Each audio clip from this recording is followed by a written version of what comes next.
जब बात आती है घर को फर्नीचर करवाने की तो हमारे सामने दो ऑप्शंस होते हैं। पहली चीज, हम चीजों को रेडीमेड मंगवा लेते हैं और अपने घर के अंदर फिट करवा लेते हैं, और दूसरा ऑप्शन ये होता है कि हम किसी कारीगर को बुलवा लेते हैं और उसे मटेरियल देने के बाद अपने घर के अंदर का फर्नीचर हम बनवा लेते हैं। अब खुद से मटेरियल परचेस करने के पीछे लॉजिक ये होता है कि हम अच्छे क्वालिटी का मटेरियल परचेस करते हैं जो कि सालों साल तक चले। पर जब घर के अंदर वुड वर्क करना है तो वहां पर सबसे इंपॉर्टेंट चीज आ जाती है जो कि है प्लाई। अगर आप अच्छे क्वालिटी का प्लाई इस्तेमाल करेंगे तब जाकर वो सालों साल तक चलेगा, और वहीं पर अगर आप खराब क्वालिटी का प्लाई इस्तेमाल करेंगे तो ऐसा फर्नीचर कुछ सालों बाद खराब हो सकता है। तो इसीलिए आपको प्लाई की क्वालिटी की तरफ खास करके ध्यान देना चाहिए। तो आज का ये जो वीडियो है यहाँ पर हम ये देखेंगे कि अगर आपको अच्छे क्वालिटी का प्लाई लेना है तो कौन कौन सी चीजों की तरफ आपको ध्यान देना जरूरी होता है। इनमें से हर एक पॉइंट आपको जरूर चेक कर लेना चाहिए जब भी आप प्लाई लेने वाले हो ऐसे समय में। तो वीडियो को हम शुरू करते हैं, पर अगर आप लोग चैनल पे नए आए हो तो चैनल को जरूर सब्सक्राइब कर लीजिए। तो यहाँ पर हम सबसे पहले बात करेंगे टाइप्स ऑफ प्लाई के बारे में।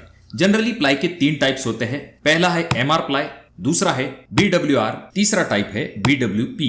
एमआर प्लाई जो होते हैं वो मॉइस्चर रेजिस्टेंट होते हैं, यानी कि इसका इस्तेमाल आप जहां पर ज्यादा पानी का संपर्क नहीं होता है वहां पर आप इसका इस्तेमाल कर सकते हो, जैसे कि आपका लिविंग रूम, बेडरूम, इन जगह पर आप इस प्लाई का इस्तेमाल कर सकते हो। इन प्लाई का सबसे ज्यादा इस्तेमाल किया जाता है और इन प्लाई को कमर्शियल प्लाई के नाम से भी पहचाना जाता है। तो रेगुलर कामों के लिए आप डेफिनेटली एमआर प्लाई की तरफ जा सकते हो, ये एक अच्छा ऑप्शन आ जाता है। दूसरा प्लाई का टाइप होता है जो कि है बीडब्ल्यूआर, यानी कि बॉइलिंग वाटर रेजिस्टेंट। इस तरह के जो प्लाई होते हैं वो अच्छे वाटर रेजिस्टेंट होते हैं अगर हम एमआर प्लाई से तुलना करें तो।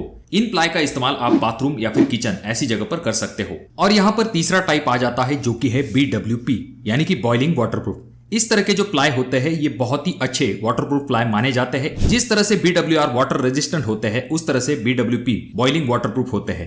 इनका इस्तेमाल आप जहां पर सीधा पानी का संपर्क आ सकता है वहां पर भी आप इनका इस्तेमाल कर सकते हो। इनका इस्तेमाल आप बाथरूम, सिंक या फिर एक्सटर्नल पर्पज के लिए भी कर सकते हो जहां पर पानी का सीधा संपर्क आ सकता है। आमतौर पर इस प्लाई को मरीन ग्रेड प्लाई भी कहा जाता है। तो ये तो हो गए प्लाई के टाइप। प्लाई के टाइप के बाद जो सबसे पहली चीज आपको देख लेनी चाहिए वो होती है आईएसआई मार्क। अब आप ये कहोगी कि आईएसआई मार्क कौन सी नई चीज है, हम हर एक प्लाई में आईएसआई मार्क को जरूर देखते हैं। तो जी हाँ, आपको आईएसआई मार्क जरूर देख लेना चाहिए, पर साथ में आपको ये जरूर चेक कर लेना चाहिए कि आईएसआई कोड कौन सा लिखा गया है। अगर आप एमआर या फिर बीडब्ल्यूआर प्लाई लेते हो तो आईएसआई मार्क के आगे आपको 303 लिखा हुआ दिखाई देगा, और वहीं पर जब हम बीडब्ल्यूपी प्लाई लेते हैं तो आईएस के आगे हमें 710 लिखा हुआ दिखाई देता है। और जब हम इस आईएसआई मार्क को या फिर इस कोड को देख लेते हैं तो कैसे हमें पता चलेगा कि ये आईएसआई मार्क जेन्युइन है या नहीं। तो इसके लिए आप सिंपल एक चीज कर सकते हो। आईएसआई मार्क के नीचे आपको सीएमएल लिखा हुआ दिखाई दे रहा होगा, उसके आगे एक 7 डिजिट नंबर होता है जिसे आप बीआईएस के साइट पर, यानी कि ब्यूरो ऑफ इंडियन स्टैंडर्ड की वेबसाइट पर चेक करके देख सकते हो, जहां पर आपको मैन्युफैक्चर की डिटेल डायरेक्टली मिल जाती है। इससे आपको ये पता चलने में मदद मिलती है आपका प्रोडक्ट ओरिजिनल है या नहीं।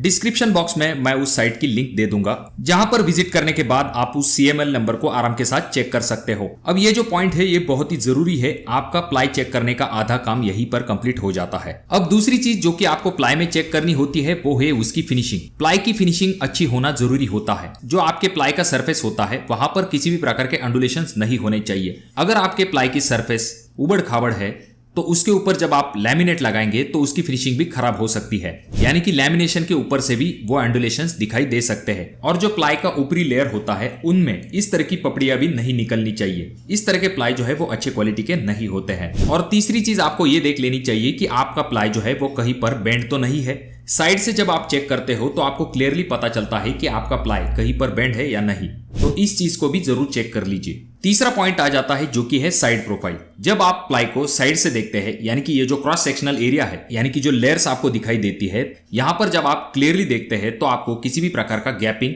बिल्कुल भी दिखाई नहीं देना चाहिए। अगली चीज जो कि आपको साइड प्रोफाइल में देख लेनी चाहिए वो होती है ओवरलैपिंग।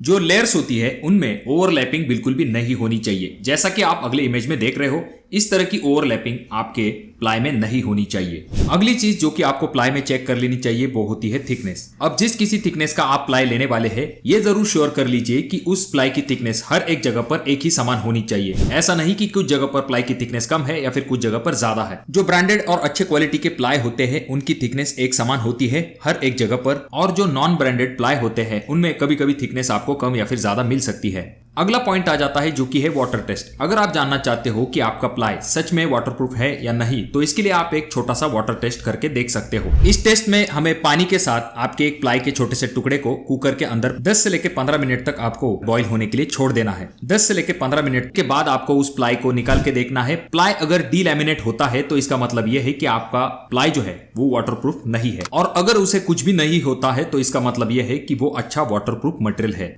पॉइंट नंबर 6 है नेल टेस्ट। अब ये नेल टेस्ट बहुत ही जरूरी होती है क्योंकि प्लाईवुड की जो स्ट्रेंथ है वो नेल की होल्डिंग कैपेसिटी पर डिपेंड करती है। इस टेस्ट में जो प्लाई की साइड होती है, जैसे कि आप इस लेयर वाली बाजू को देख रहे हो, इसके अंदर 1.5 इंच तक आपको खीले को ठोक देना है। अगर खीला अच्छे से फिक्स हो जाता है तो प्लाई अच्छी क्वालिटी की है, और वही खीला जब आप ठोकते हो ऐसे समय में अगर आपका प्लाई फट जाता है तो इसका मतलब यह है कि उसकी नेल होल्डिंग कैपेसिटी अच्छी नहीं है। तो दोस्तों ये कुछ इंपॉर्टेंट पॉइंट्स थे जिनके बारे में आपको प्लाई लेते समय जरूर पता होना चाहिए। अगर आप अपने घर का फर्नीचर करने वाले हैं तो कौन से कंपनी का प्लाई इस्तेमाल करना पसंद करोगे, और अगर आप चाहते हो किसी पर्टिकुलर टॉपिक के रिलेटेड वीडियो तो कमेंट बॉक्स में कमेंट जरूर कीजिए, उसके ऊपर भी हम सेपरेट वीडियो बनाने की जरूर कोशिश करेंगे। वीडियो अच्छा लगा हो तो जरूर इसे लाइक कर दीजिए। चैनल पे अगर आप लोग नए आए हो तो चैनल को जरूर सब्सक्राइब कर दीजिए, और इन तीनों वीडियो में से कोई एक वीडियो आपके जरूर काम में आ सकती है।